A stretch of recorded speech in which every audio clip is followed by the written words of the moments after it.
Oxford Energy Network, and as ever, my memory is not that reliable. I can't manage without a piece of paper. This week, we're delighted to have Harriet Waters and Tom Yearley from the Environmental Sustainability team. Hope I can get my mouth around those words properly, at the University of Oxford to talk on the Oxford University Environmental Sustainability Strategy and plans to reach net zero carbon by 2035. So as Deputy Head for Environmental Sustainability, and I think his job title's changed since I read that, Tom is responsible for delivering across Oxford University's carbon management targets and across what he calls the functional estate. I guess that probably means the grass isn't counted, but also keeping a close eye on energy efficiency and procurement. So I can imagine some of the headaches that he might have been having that he wasn't expecting. So Harriet is head of the same team that involves that S word I'm not saying at the moment, and oversees the delivery of the wide range of initiatives across services and how these are implemented. Also provides advice and support to departments. I guess I should say faculties as well, because that's probably not quite the same thing. And last May, Harriet was recognised in the inaugural ENDS report Power List, which named her as one of the top 100 environmental professionals who've made the biggest impact over the last 2 years. So no challenge to keep on that trajectory. Fitting accolade, because it's based on what colleagues, clients and competitors say. So it's interesting if that competitor was actually talking about benchmarking against other universities with similar heritage. So since the university adopted its strategy 2 years ago, I think it is now, there's been significant work on the pathway towards net zero carbon. But I'm interested to hear today more about the immediate activities and what the medium and long-term plans look like. So over to you. Thank you very much. Thanks very much, Robin, and thanks for having us, everybody.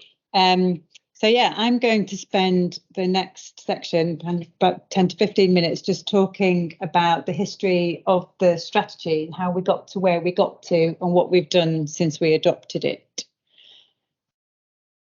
Are you the one to I was presented because it's no longer pointing to the PowerPoint window. No.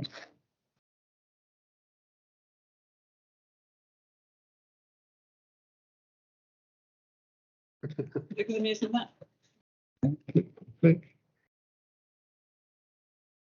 Yeah, I mean to put it that. That's all right. Yeah, so this is the methodology, or a kind of visual representation of the approach that we took to developing our strategy, which was first highlighted to the world at the VC's oration in 2019. I mean, it was really only a matter of days since we'd found out that we were going to have a new sustainability strategy.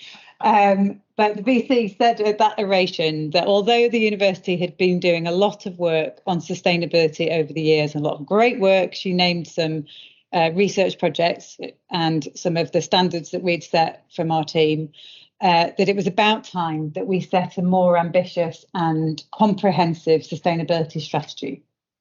That was kind of the now get going signal from the VC. And so the first thing that we did was to have a round table, which the Vice Chancellor chaired, and we held at Said Business School, and invited as many kind of subject experts as we could from across the university, but also students and senior management and operational staff to really have a good debate about what kind of things we ought to be including in the strategy. There's a lot of talk about food. We had a vegan lunch. There was a lot of talk about flight. There was a lot of talk about investments. So we knew that those three things really had to go into a new strategy. There was much less discussion about whether or not what we were doing was going to be an environmental sustainability strategy or not. That seemed quite clear that we had a lot to do in that area. So we should set the remit around environmental sustainability. And from that roundtable, we identified people that would carry on giving us their time through a working group, which met monthly. And it was that working group that, with the kind of lots of legwork being done within our team, came up with a consultation to go out to staff and students in spring of 2020. So we'd planned all these fantastic face-to-face events. We'd printed posters. We were very excited about going and talking to the university community about this new strategy. And then we all got sent home. However, the consultation continued and went online. We got more than 1,000 responses, the vast majority of which were very positive that the university was being more ambitious in its outlook and bringing this all together under one strategy. There was one negative aspect to the consultation in that at that point we were saying we're going to do all this stuff, but we're going to do it by 2050 at the latest. So we're going to keep the law. And funnily enough, people said that wasn't at all fast enough. So we took that feedback and made revisions to the work that we'd already been doing and did a lot of modelling on what we might be able to achieve by what date. And luckily, we already had 10 years worth of carbon reduction project data that we'd been busy gathering as we'd been trying to reduce our carbon since we adopted our first target in 2011. Pre my time, so that's taken me a struggle to remember. We also did a whole kind of business case, costing out how much we thought at that point it might be and working out where the funding for the strategy might come from. And we got that business case and the financial modelling independently verified. So really, the whole of the summer in 2020 was spent on very fine detail that was kind of backing up the strategy. And thankfully, it wasn't something that was kind of kicked into the long grass, which we thought was of high likelihood when the pandemic came, because obviously the university had a lot of things on its plate, but the sustainability strategy work remained and, if anything, intensified. So we managed to get to a draft strategy by the October of that year, and that went out again for a wide digital consultation, but also was taken through university committees that the strategy would touch upon. So it went to our buildings committee, went to our education committee, went to our personnel committee. There's a long list of different committees that saw the proposed strategy and fed into it. And we made amends along the way. And so that's why it took that a length of time until it was adopted nearly 2 years ago in March 21. And now we're in implementation stage. And I think, you know, the great thing about this methodology that we've written down is nothing, you know, there's no rocket science about it. It's nothing brand new. It's just that we were very clear on what we were going to do, was that it was also adopted by subsequent strategies being developed at the university. So there is some kind of evidence that people felt that this was a good method for the university. And what is the strategy? So this is our summary slide. It's these two targets of trying to achieve net zero carbon and net gain in biodiversity by 2035, underpinned by 4 enablers, which I'll talk a little bit more about, but they're really what we needed to make the strategy work in an Oxford setting. And then highlighting these 10 priorities, which are things that you'd definitely expect to see in any environmental sustainability strategy. But of course, we have to add in things that reflect the organisation we are. So research and curriculum are in there, but also there's one that really dates it, and that we added in learning from the pandemic, because we felt like there'd been quite a lot of positive sustainability activity during the pandemic that we wanted to capture for the institution. And you wouldn't want a pandemic to teach you that, but you know, there were some things that evidence that we can change. We can work from home. We can use less paper, for example. And what's our team's role in all of that? We have our purpose, which is to advise, enable and support the university community, because there's absolutely no way it'll be our team that achieve those goals on our own. We need everybody to be involved. We need everyone to understand that this is a university strategic priority and that everyone has a role to play. And so a bit more about how we've gone around implementing it. The first of our enablers was governance. So prior to all of this work, we had something called the Sustainability Steering Committee. Nick did his time on the Sustainability Steering Group. It was Sustainability Steering Group. And prior to that, there was the environmental panel. But there's been for a long time some area of governance whose role was to look at sustainability.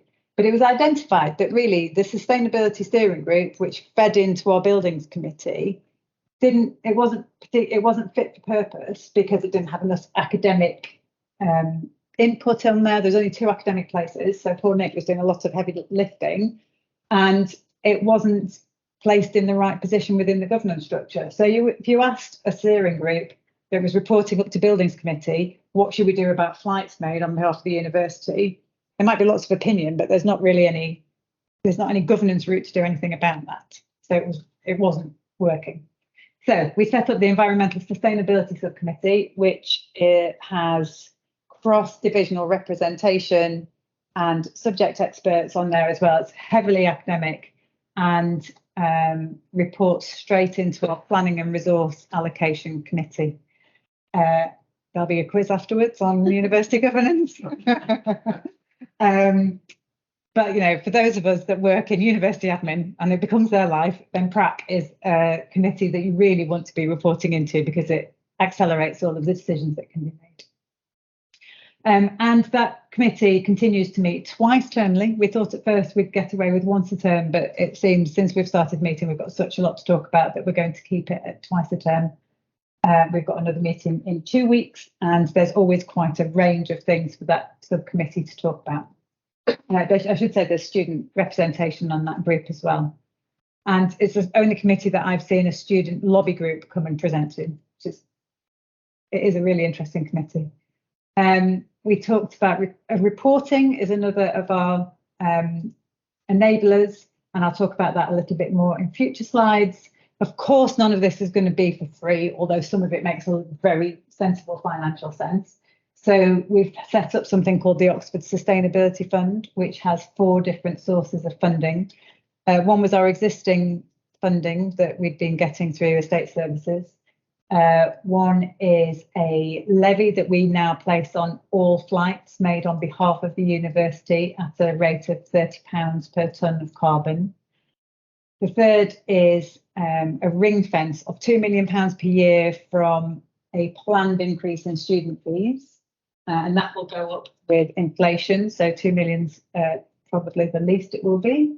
And then the fourth is aimed at being some kind of clawback mechanism from the energy saving projects that we install. And we haven't been able to implement that particular area of the fund yet.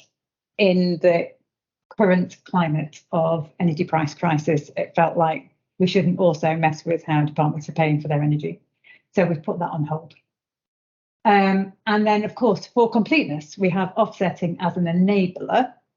And within the strategy, we say that we're not going to do any offsetting until 2030 at the earliest, and we won't offset everything until 2034. But that might mean that we need to start talking about offsetting again in 2025, because quite early on in the process of developing the strategy, we realised that we could just talk about offsetting all the time and nothing else. So we're trying to stop that. There is a research project that's being developed at the moment about geological offsetting. So if people want to talk about that, we can do, just to flag. So I thought I'd talk a little bit more about reporting. We blithely made this commitment that we'd report on our carbon and our biodiversity impact on an annual basis. Carbon, not so difficult. We've been doing it for years. It's just no one's ever really noticed. It was done through a collection of higher education statistics. So every university declares their carbon emissions on variable methodologies, but probably didn't have a very wide audience. I'm sure most people haven't heard of the Higher Education Statistics Authority or know to go to that webpage and dig down. But it's all there and it's been there for years and isn't there still to play with if that's your bag. We felt that wasn't obviously getting the audience it needed, but that also we hadn't ever really defined our approach other than use this kind of request for data. So under Tom's management, we took in a DPhil student for 3 months to come and work in our team, and she did a deep dive on the greenhouse gas protocol and what that would mean for our methodology. She also had academic supervision from Richard Barker and Said Business School. And so we've documented that and reported exactly how we account for our carbon emissions. And now our carbon emission data is in the university's financial statement on an annual basis. And that happened immediately, and it's happened again this year. Biodiversity wise, again, let's just report on our biodiversity impact. It's lovely to say, and it's really, really difficult to do. And with this piece of work, we needed to outsource some of the kind of data crunching. We did that with the University of Kent, with Joe Bull, who's now at the University of Oxford, and under advice from EJ Milner-Gulland. We produced something called an environmental profit and loss report, which probably not incredibly, showed us that all of our direct impact that we could have on biodiversity was completely dwarfed by the impact that we might have through our supply chain. So very much like carbon emissions, scope 1 and compared to scope 3. So we've got that to grapple with. Thankfully, it's one of our commitments that we will grapple with it, but how we do it is TBC. And then just to wrap up, the 10 priorities have all got different kind of headline commitments that give you a flavour for the direction that we want to take those priorities in. So I've put up some of those in the slides just so people can have them. But if you go to the strategy, there's kind of a headline bit of commitment and then specific commitments underneath it, which were all developed in conjunction with different people around the university. So there were, at least 10 different subgroups going on, as well as the working group whilst all this work was happening. And each time we'd ask people within the working group who else to invite to a deeper dive on each particular area.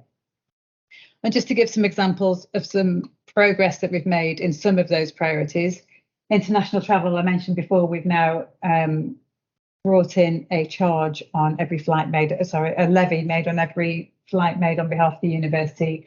But we've also introduced a new travel policy, which says that there's a heavy preference for people to travel domestically by train and to Paris and Brussels by train, and to follow this travel hierarchy, so to really think about whether travel is needed in the first place.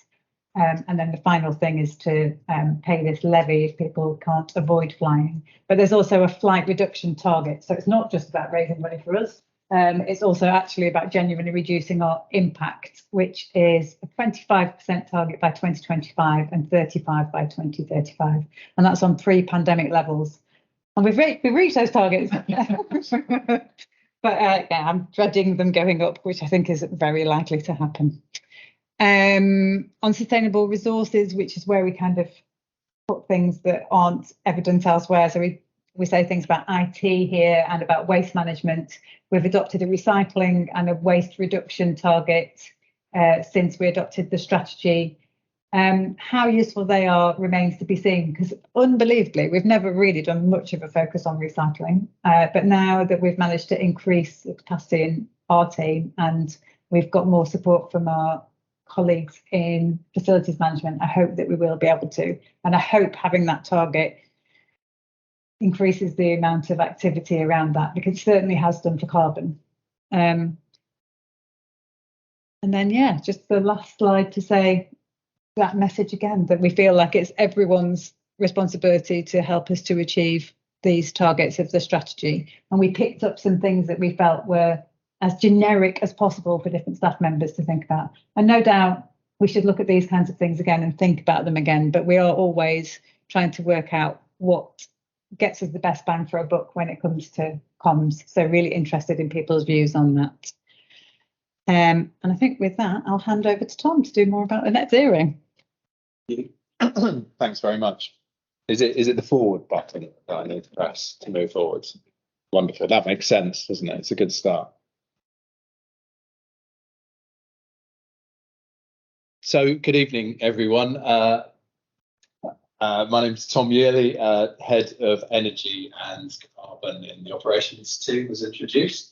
It makes a nice change to be standing up and talking to a group like this with friendly faces rather than the often challenging environment, occasionally challenging environment of the university committees. So thank you for having me along to talk this evening. It's a pleasure. So I'm going to talk a bit about the carbon management plan and how we intend to deliver against the net zero ambitions that Harriet's just described for you.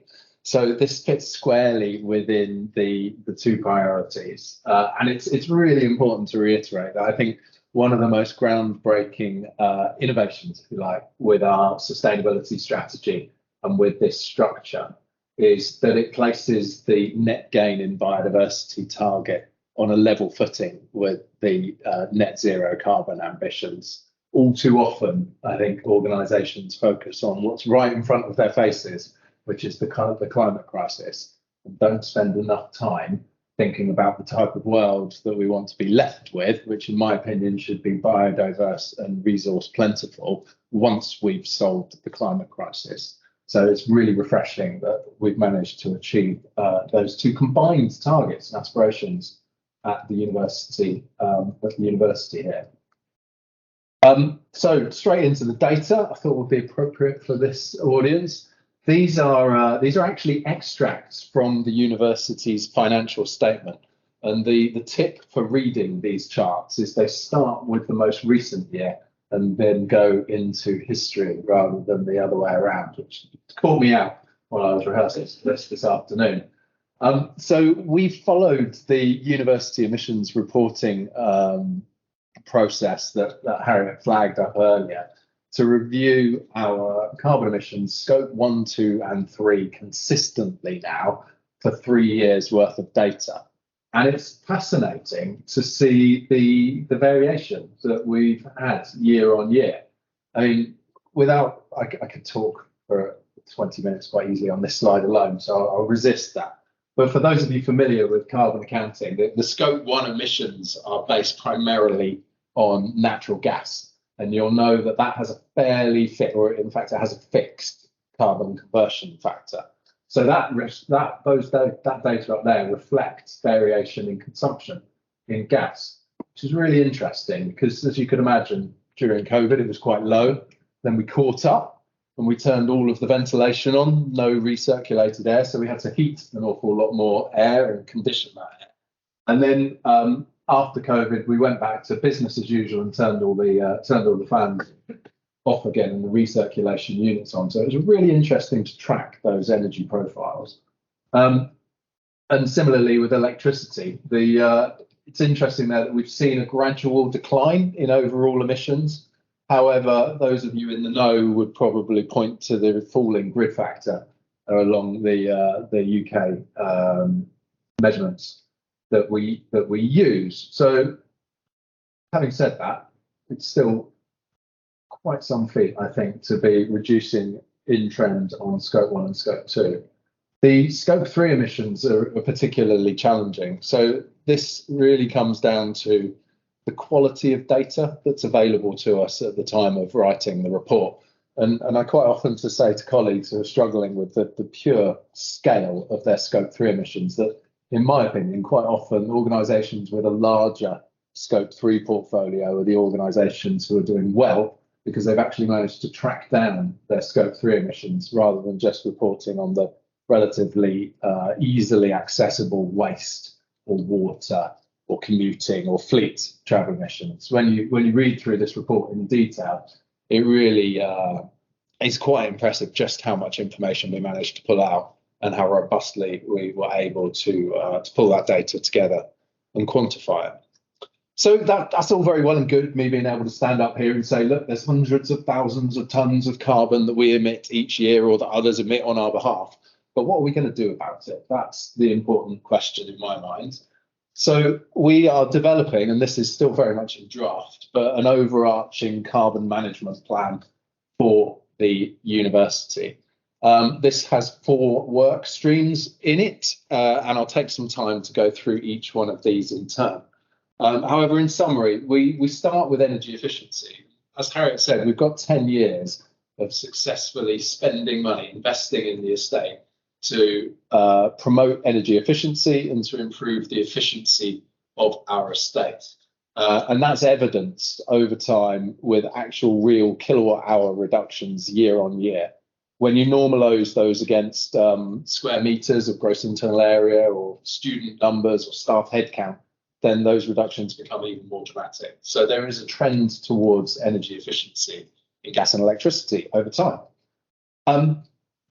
So then there's heat decarbonisation. So one could argue that the only emissions that we're directly responsible for are the burning of gas, fossil fuels in our boilers across the estate. Everything else, someone else releases. Those carbon emissions are released by someone else, whether it's electricity, whether it's this thing in my hand, or whether it's the selection of people that we bring to the university. That's all emitted by someone else. So it's really important that we focus specifically on our direct emissions through heat decarbonisation. So that's all good for retrospect and looking back at things that we've done in the past. We need to keep a keen eye on the future. So what we do here is try to introduce building standards or procurement standards or generally low carbon standards to make sure that our future activities are as low carbon as they possibly can be, whilst maintaining a high level of defendability through the governance process at the university. And then last and arguably least is carbon offsetting. So as Harriet mentioned, we're not going to talk about that until 2025, so I'll leave that for a little while. So first of all, energy efficiency. So, I mean, the most fundamental asset to the university is its people. And I think that's not only true of our research and our learning and the environment in Oxford, but it's also down to how are we going to tackle this issue of energy efficiency. And hopefully these images up here will be super familiar to everyone in the room following our communications drive just before Christmas to try and tackle the, I apologise for that image in the middle, it's not meant to be there. So this was all part of our drive before Christmas to address the energy crisis and to try and head off some of these inflated costs that we've been seeing. Believe it or not, we were getting quite comfortable with an annual gas and electricity bill of about £15 million a year. This year, it's going to be £46 million. And it's staggering. It very much focuses the attention. And in that part of my role that focuses on energy risk management and purchasing, it's been quite the rollercoaster ride over the last 6 months or so. This project has been incredibly successful. So I think the communications, going out, speaking to people face to face, rolling this out through HAPs, through heads of administration and finance, through various committees, faculties, divisions, combining this with the new heating and cooling policy that was introduced before Christmas and really tightening up on our control system has led to a 20% reduction in gas use in the university when you compare August last year to January this year against the previous period. And I've never seen anything like that, let alone in an organisation as devolved and complex as the University of Oxford. So pat on the back if you have seen this and if you took action towards it. The electricity reductions were nearer 2%, but we think that that will change in the summer when we start turning the air conditioning down. Where are we going now? That is right. Excellent. So one of the other key projects that we do is we try to help people improve their building performance. So we were up on the roof last week looking at this very building, one of the tours during our Go Green Week recently.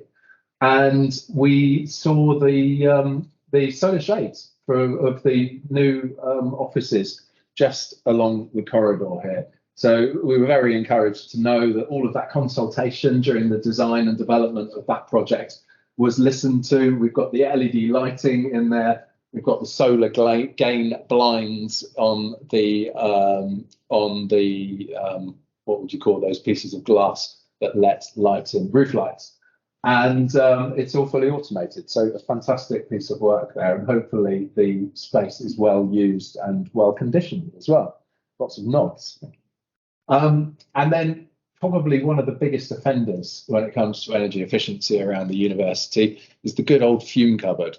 So whilst a critical piece of research safety equipment, those of you not familiar with these items, these are where you would tend to undertake research or teaching where you're using hazardous chemicals, and you want to make sure that all of those chemicals, the VOCs, are evacuated through a chimney out to atmosphere rather than being pumped back into the room or through your lungs.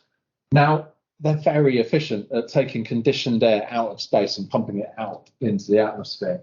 And we believe that just simply by shutting the sash, which is the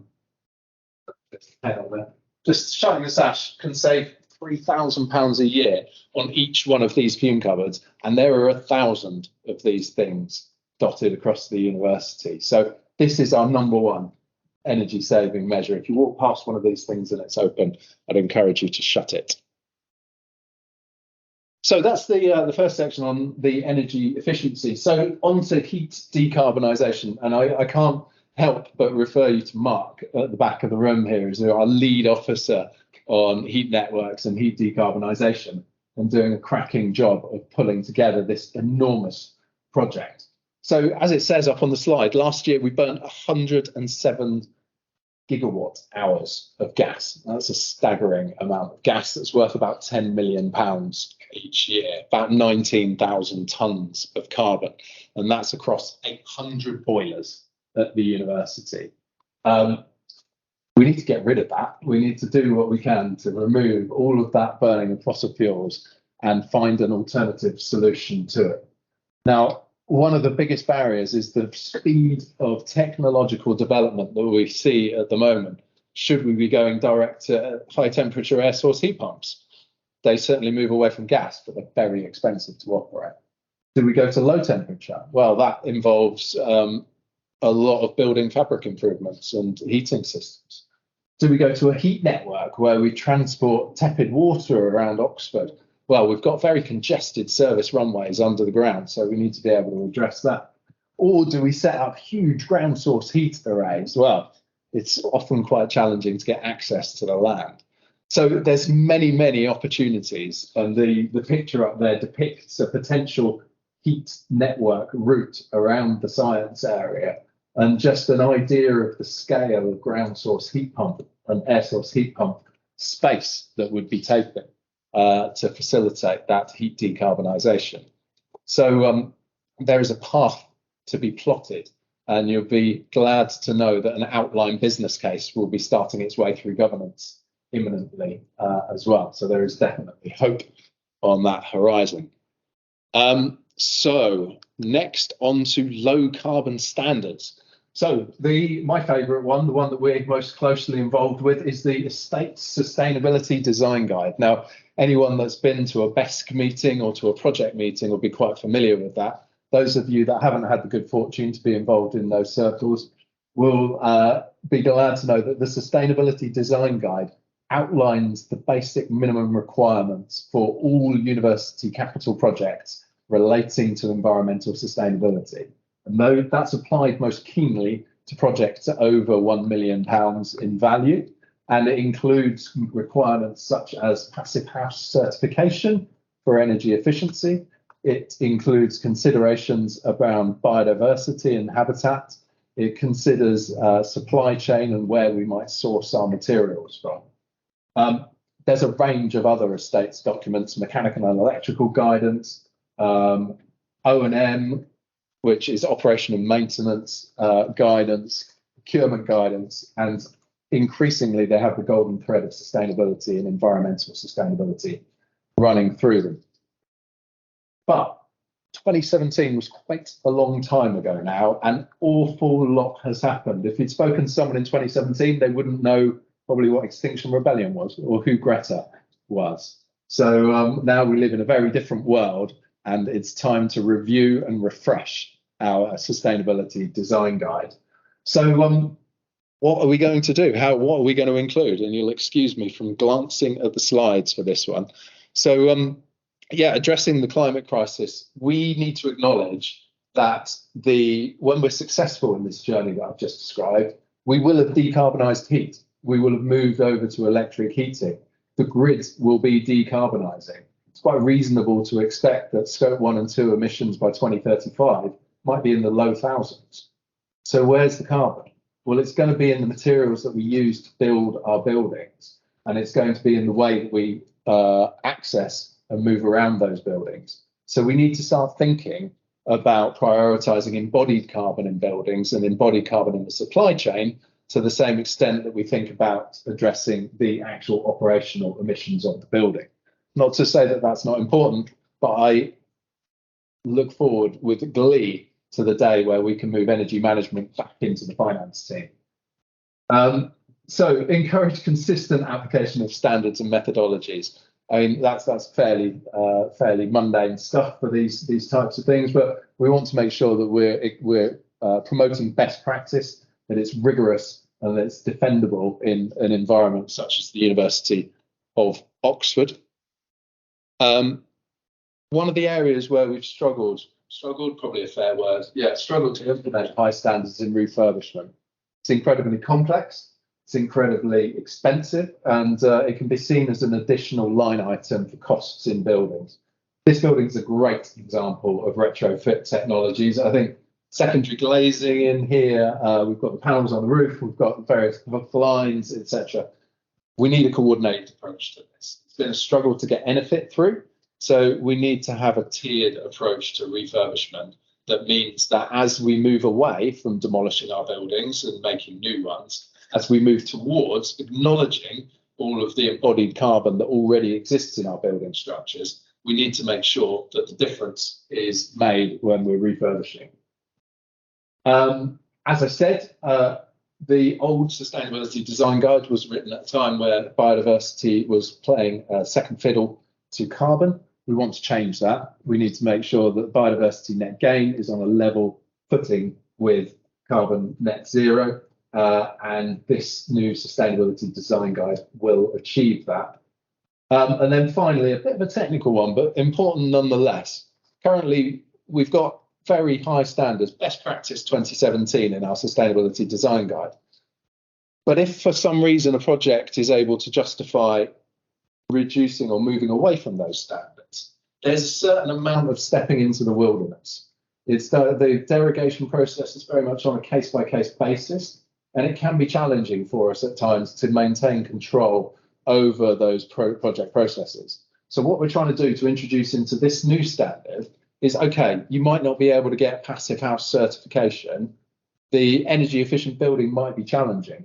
But what we want to make sure is that if the reason you can't get passive house is because of the airtightness, that we only reduce the standard on the airtightness, that we're able to separate and maintain the insulation, the build quality, the external review, all of these other features of that very thorough standard.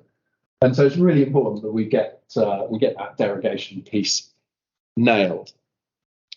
So moving towards the end of the presentation, there's a slide here on our approach to offsetting, and we have, I think, formally aligned ourselves to the Oxford Martin school offsetting approach, which really it gives us confidence in our strategy of focusing on reducing our own emissions to begin with.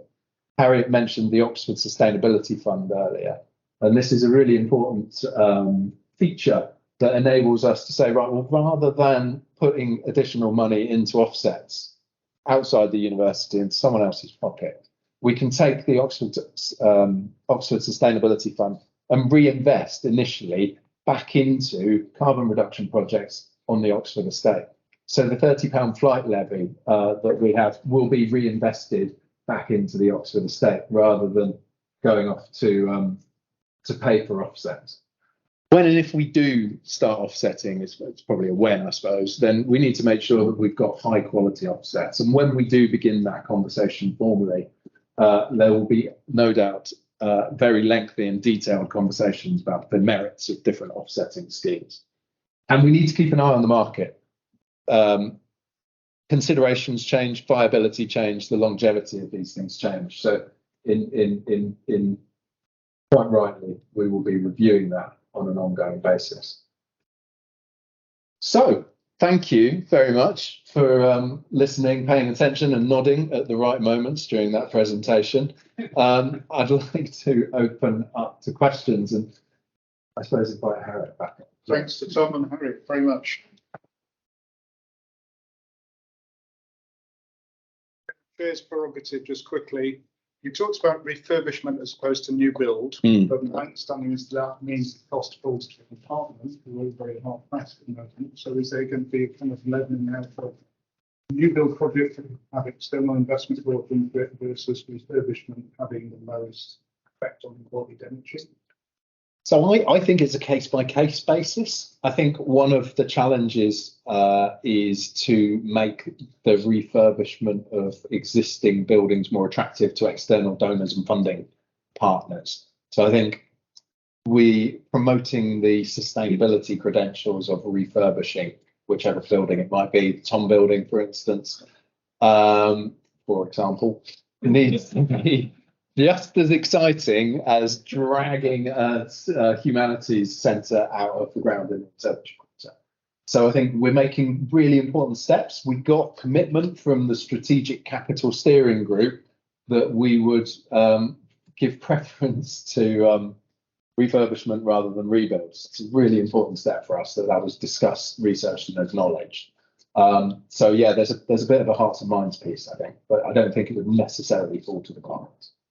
Maybe your first question. Hi. Thank you very much for simplifying what I'm sure is very complicated stuff. First question, is there a time cost to the approval processes and review processes? And secondly, is this format an easily transferable case study and reference point for cities and townships? What are the distinctive factors apart from having the intelligence of Oxford University? Is it a good template?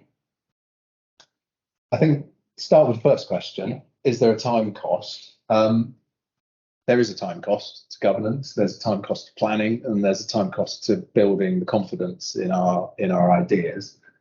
We don't really formalise that time cost per se. We do account for the resources that the staff in our team, and there's a way that we account for that and include it into project costs, but we don't specifically measure time cost, I don't think, at the moment. There are no, in terms of delays for the project because of the loopholes or the levels that they have, the tests they have to pass, basically. Does it take longer for the projects to get built? Yes. Or get completed? It does, unfortunately, but I think it's important to be robust and Yes.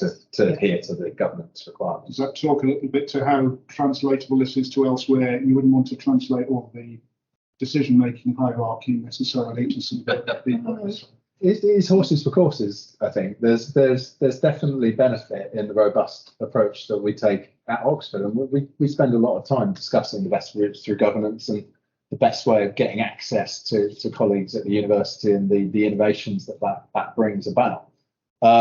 We work closely, and Nick works very closely with Oxford City Council, and I think that their methodology reflects the work that we do.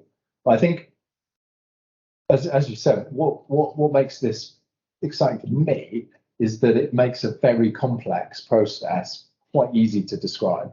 So focusing on those 4 key areas of energy efficiency, heat decarbonisation, standards and offsets means that you can really quickly drill down into those 4 key areas. So I'd imagine at some level this would be transferable to most of the other organisations or other areas. And it's really similar to other methodologies that clean, green, lean get used quite a lot. We decided to put more words because it felt more Oxford. But also, I guess our decision, we are going to be stewards of our buildings potentially for longer than most organisations, possibly. But we expect our buildings to last an awful long time, which change is you expect. Quick question from online, which is a simple one. Has anything happened around set point temperatures in buildings as part of this energy efficiency driver? Yes, it has. You said putting I'd like to be able to look people in the eyes when I answer this question, but the standard that we introduced just before Christmas was that we would not heat buildings above 19 degrees. And that is generous given the WHO guidance of 18 degrees. And we would not cool buildings below 26 degrees. My gut feeling is that's going to be the difficult one to enforce in the summer. Yeah, I think by floor space, we covered 35% of the university. So by gross internal area, 35% of our space has had those standards applied. And it's now the really big, really technical, really difficult buildings. We actually, we turned the chillers off. So the cooling plant, we turned the cooling plant off in one of the big research buildings on Old Road campus just after Christmas in one of those cold periods, because we thought it's really cold outside, we'll get away with this. Within a day, we saw internal room temperatures of 28 degrees in that building. So it's really interesting to get an understanding of what the natural operating temperature of some of our buildings are. It's funny that you say that. Yeah, it's funny you say that. There is an awful. I mean, this is the point of the heat network. One of our buildings emits 1 gigawatt hour of waste heat to atmosphere. So we are on that, and we're trying to find out ways of harnessing that heat and sharing it, putting it to good use. But it's fascinating until you really look into the detail and the data. We just weren't aware of these opportunities. So now it's very exciting. I'm just going to pick on you a second, because my concern is 18 or 19 degrees, if you're sat at your computer all day, is quite cold. So are there any things we could be doing, like to get people doing starting 12:30 in the morning, or something that actually improves the circulatory response to the temperature? Well, we were developing that policy when there was that horrible media storm about a company that said just that, which I defended slightly. You know, people do need to get up and move around. So I certainly feel the circulation slowing down. Sorry, question. Of the life sciences building, the Life Mine building rather on the corner, seems to have a monstrous amount of concrete in it. Not sure if it's just at that scale. I'm sure it would be an efficient building when it grows outputs. It's going to be a very long payback in terms of embedded carbon. And likewise, the Legal and General project for 4,000 farmers in the floodplain of Yarnton, it's actually going to take a lot of time to pay back in terms of embedded carbon. Which sort of begs the question, how on board are our paymasters in Legal and General extraction? And have they even been involved? So there's a separate sustainability strategy for the Oxford University development work, which was written by Legal and General Sustainability Head and myself and OUD. So it kind of takes from both of our strategies, because we both have net zero strategies. Legal and General don't say as much about biodiversity, but they do say some good stuff about biodiversity. And so, I mean, in short, yes, they're bought into it and they're asked to build to very high standards. But you're right, that will mean that there's a lot of embedded carbon that we need to deal with. So thank you for the talk. I just want to add some context before asking my question. So the government is in 2022, the government decided that they're going to fund some CCS projects, carbon removal and also utilization of carbon dioxide, and they're planning to provide £1 billion to a portfolio of projects with regards to CCS. And so now they've gone. It's a phase project. So phase one, we've gone with different proposals from the private sector and also universities that are proposing CCS projects. And so I was just wondering about carbon offsetting, because if we are ignoring carbon offsetting right now, and different universities like the University of Exeter has currently secured 2 million in terms of funding for a CCS project, do you think that it's going to be a bit too late if we don't talk about it right now? I would expect that that's a research project, and we absolutely are talking about it from a research perspective. We're just not. I think that what we're trying to be clear is that we're really trying to focus on what we've got control over, and so that we're trying to reduce our ones and twos as much as we possibly can. Possibly just about to increase our twos, but anyway, and get much better handle on what our scope 3 emissions are before we offset. So when we say we're not talking about offset, it's a little bit blasé. It really means as a strategic approach, there's absolutely tons of offsetting conversations going on from a research perspective. Ask a quick technical question about, you said the carbon intensity of gas supply is a constant. Yes. My concern is if it's been liquefied and shipped around the world, actually the carbon content for the supply chain means that the gas we're using is more carbon emitting than stuff that came out of the ground nearby. So is it correct for that? Well, it's a very interesting question. I ask it regularly of suppliers and partners and people that I bump into in the street. Is how can we possibly apply the same carbon factor to gas that's pulled out of Qatar, put in an LNG ship, which is reasonably efficient because those ships tend to burn the off gas, so it's sort of super cold, minus 160 And degrees. you wait for a really hot summer to regasify? Yeah, well then you put it through. So I used to work on a terminal where they regasified this stuff, so I could tell you all about the process, but I'll resist. But how can that possibly have the same carbon footprint as shale gas taken from the US and shipped the same distance? But one's sort of super high calorific value that we have to dilute to make it compatible with the UK market, and the other's wet and horrible shale gas from the States compared to North Sea gas. Compared to gas shipped or piped in from Russia. It's a really good point. And it amazes me that we put so much effort into defining the electricity grid factor for such a minutiae. And we don't question the gas factor, which has been constant for 20 years. It's a really good question. And I'd be glad if someone finds or knows the answer to that question. No. Well, we've got these wonderful sort of LiDAR technologies coming about now, haven't we? So we might be able to pinpoint some of this and do it a bit more accurately. Yeah. I think Tina was next. So I wanted to ask you about your 20% gas saving. I mean, that seemed extraordinary to me. That's an extraordinary fund. Nobody would expect it to be that high. So, are you sure? Have you? Well, seriously. I mean, you said 30%. I would have been pretty impressed. Yeah. And you said 20%, and I think that's right.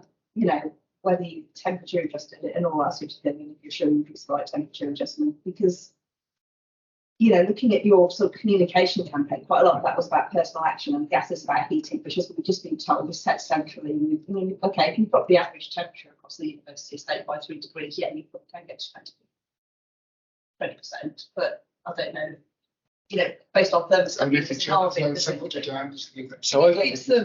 did leave some other policy bits out there, didn't we? Yeah. Going to temperatures. We've also turned off the heating at weekends. Yeah. Yeah, and I think that, I mean, there's a few caveats. So the data is based on invoices from suppliers, and we don't assume that supplier data is correct at all.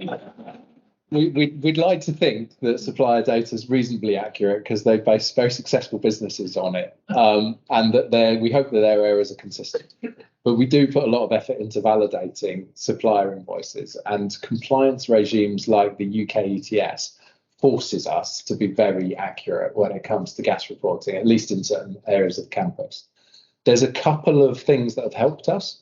So during August 2021, we haven't quite got back to normal operating conditions post-COVID. So we were still doing a lot of fresh air heating. That's helped us a lot. And we did acknowledge that when we were setting the energy recovery policies in August this year. It's unbelievable the reductions that we've made in BMS, as Harriet says. I mean, who would have thought it, right? Turning heating off overnight and at the weekend might save some energy. Things like this. I think the campaign has been successful. So to the best of my knowledge and to the best of our ability, given the data that we've got, we believe that to be accurate. And I've held off communicating it for quite some time. So we got an indication that the data was looking good before Christmas, and we just haven't communicated it. We have got a new energy performance manager who started with us, and he's full-time looking at kilowatt hours. In terms of temperature correction, we haven't corrected for temperature, so that's absolute consumption. Yeah. But the degree days is interesting. I won't go into that. Yeah. It's just an amazing number, isn't it? It is incredible.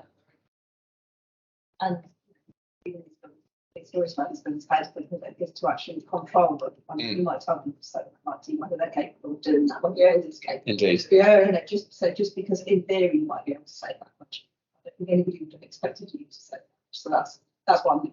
Yeah. I don't want it to be true. Yeah. It's almost unbelievable, isn't it? Also includes the colleges. No. Not the college. Not the colleges, no. So that's the point about the functional estate earlier. So it's essentially sort of university research facilities. Can never get the functional estate definition right. Teaching and learning estate, but it's not the strategy does actually extend to cover the bits of estate which is commercial and agricultural. But we spend a lot of our time on functional estate. Yeah. There are quite a few questions queuing up. Gentleman at the back first. You were mentioned already by name, weren't you? Yeah, so I'm Jeff Sutton. Yeah. So as again referred to the thing about the energy footprint of gas being brought in from overseas, and it's been from rebellion recently to stop the UK issuing more drilling licenses for gas. And we've got an absolute earful when I pointed out the carbon footprint of the gas in Qatar versus just extracting it locally from overseas. So say I played my small part there, rebalancing the debate about the advisability of actually extracting American gas versus doing it halfway around the world. So that's Charlie and Sarah are waiting. Sarah, did you go first? Yeah, a question about what sort of feedback you're getting from the building managers about all this as they try and implement it all. And a subsidiary, if I may, do they still have a forum where they get together? There's a lot of building managers. So there are a spectrum very well put of building managers. And we get a mixed response. So some departments are relatively cash rich, and some have no time resource even to be able to support these initiatives. So we are constantly speaking with building managers and looking for ways to improve the efficiency of buildings. And again, this building's a really good example. Alex does an amazing job of taking our funds and spending them on useful causes around the building. But there's always more we can do. I mean, we are, I hate to say it, possibly lagging slightly behind our spend target on spend to save energy efficiency. And there's a number of reasons for that. And one of them is access to buildings. So that's improved a lot, to not over-egg it. That's improved a lot since the beginning of August, when these astronomical energy prices have started filtering through. But at the moment, there's a certain degree of the wheels are spinning, and we're not quite getting the traction yet. So I think that the next 6 to 12 months will be really exciting as we start to get a bit more sort of delivery. At the moment, there's lots of surveys. Your subsidiary question, Sarah. FM Forum happens tomorrow. So yes, they are absolutely still talking to each other. And there's always something about sustainability on the agenda. I think it was patchy pre-pandemic FM Forum because it was always in person, and we thought in a state's brain, give food, people will come. What happened was the same people came, and people at Old Road said every time, it's such a faff to get here. So everything went digital, obviously, pandemic, and it hugely increased the uptake to people at FM Forum. There's now, well over 50 people each time. So we've always got quite an active audience. And an interesting agenda, and we're doing them termly, and we're thinking about how to make them even better. But yeah, it's a big success story from Sarah's project. Yes. Charlie, thanks very much for your patience. Oh, no problem. You mentioned the reporting of CO2 emissions on the financial statements, and I was wondering if there's any, but that's a physical measure, right? It's like tons of CO2. Yeah. And I'm wondering if there was discussion or efforts to get that translated into a financial liability using shadow carbon pricing equivalent, so it more directly affects universities' financial performance. So, sorry. Yeah, sorry, that's it. Yeah. It's another very interesting question, and something that I'm keen to pursue. It's where to start, really. I think we haven't got any formal plans at the moment. I think the backstop on that question is offsetting. That will naturally place a carbon price on everything that we do, scope 1, 2, and all the way through the supply chain. There's an evolving conversation about the use of REGOs, so renewable energy guarantee of origin certificates, which we use to back up our net zero claims on electricity at the moment. And again, without resisting the temptation to dive into the detail, they're increasing by 50% in price in a few weeks' time. And so that does put a certain price on the carbon. But I think we're way off having a sort of a robust carbon pricing mechanism at the university. I think it's fair to say. Yeah, I think things like carbon disclosure project, which means that we're going to be obliged to report on a more standardised basis alongside our financiers, will accelerate that kind of thing. And we feel like that's going to affect us in the next couple of years. That may push us back into REGOs if we do RE100. Do you have a follow-up question? Yeah. My question is, I'm just wondering if there's like any sort of communication with the colleges with regards to, because I know you are the central university entity. So I was wondering if there's any sort of like reminder, like or nudge, or like probably colleges to use natural gas or heating more efficiently. Yeah. I'm coming at this from a student perspective, and this is more of an anecdotal evidence here, but my college accommodation is the way that they use the heating is simply not efficient at all. So I was wondering if there's any initiative in regards to communicating with colleges on that issue. I'm just going to make a quick ad-lib here, because the Energy Systems MSc cohort this year specifically looked at how colleges could reduce their overall carbon impact in particular. I think there was some difference of opinion about how you account for the decarbonisation of the grid, but clearly the transport aspect and also the decarbonisation of heating was a clear message, and I think some of the bursars were actually very keen to try and pick up on that. So I was present at some of the discussion and presentations in that space.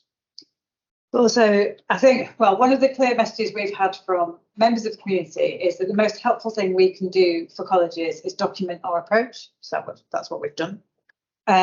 We've also invited people to kind of represent colleges on the environmental sustainability subcommittee, and the conference of colleges decided there was going to be a sustainability working group for colleges led by some heads of house. So that group still exists. There's lots of different emerging bits of governance, basically. So there's a bursars, a state and a domestic bursars sustainability group that's emerged in the last 6 months. Ditto with the transport group. So there's definitely a desire to do more, and there's a big lobby from the student union. So the student union have decided that their biggest campaign this year is going to be around asking colleges to fulfil very specific criteria, which is about publishing a net zero strategy that's 2035 or faster, making funds available to achieve that, having a sustainability group within the college with the correct governance abilities, and having some funded staff. I think it's not my campaign, but I think that's what the asks are. But definitely Anatina Jasapara, who's the SU representative for her job title is the VP for Charities and Communities, which makes it sound like she does nothing about sustainability, but she's a passionate climate campaigner and came from Oxford Climate Justice, has done loads this year. And the future's very bright because the current president of the Oxford Climate Society is going to be next year's SU rep. And I think it's through the students that we have the pressure. You did touch on something, and I'm sort of pleased that in this audience I was asked that question, but how can we do it faster? Is it a resource question? Is it a level of bureaucracy question? Is it relative importance compared with other things? But yeah. I need to clone my team. That's it. It's people. Put on the ground. I've got a brilliant team, there's not enough. The reason I'm asking that is if it's a resource question and you could go to someone outside to say you can help make University of Oxford deliver on net zero sooner, and all you need to do is just put a bit of money into this, that's a great message. Sorry. I was going to say my question. I took it. I know that is in college. True. And yeah, I got invited to talk to the development board of colleges the other day. So they seem quite keen. We have talked to the development office. I don't think we've made as much traction as I'd like. I need academics to talk to the development office. I don't think they would be swayed by us. But I think, well, so they are, right? So Charles Godfrey is now the very definite kind of connection between the development office and the academic world. And yeah, Charles does the same thing wrong. But I think there needs to be more lobbying about, especially about refurb against new build. But you know, there's plenty of other loud voices that don't want to see us prioritise refurb in the university because it's complicated. You know, look at plant sciences. It's an absolutely beautiful refurb project, and we really must work hard on that being a potential donor situation, I think. So, Jeff, you're going to tell us we can't dig trenches any faster, or? I mean... No, I don't so. I've actually been having conversations with Harriet about the fact that the amount of diesel and gas that's actually used, and I've been advocating for biofuels because I think biofuels is actually a good interim step for electric arc heating because you can reduce because you recirculate the carbon dioxide. You can reduce the carbon, reduce the fossil fuel carbon impact very quickly. And I mean, I see various examples around the places where I go camping. The guy who farms the farm that I camp on is sending 30,000 tons of feedstock to an anaerobic digester every year. And it's already being done. It's sorry? Well, he doesn't deal in tomatoes. He deals in maize and barley.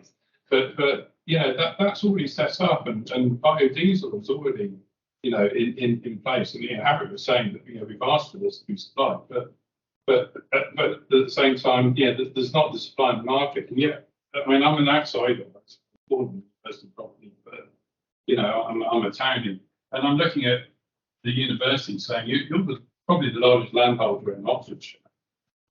Why aren't you thinking about using that land to grow biofuels to sort of take out a lot of the carbon?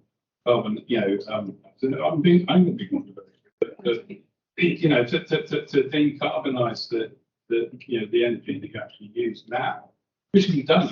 I suspect in probably a couple of years of investment. You'd be feeding biogas and biodiesel into that. So I had an interesting seminar last year. I think Calliope from Imperial College was looking at biomass availability and the fact that you can choose one thing to do with the limited availability of biomass, but it's not going to meet everybody's needs. So we could do that, but unfortunately that would exclude others from running around in their biodiesel fuel trucks. We also looked at that question in the pathways to zero carbon.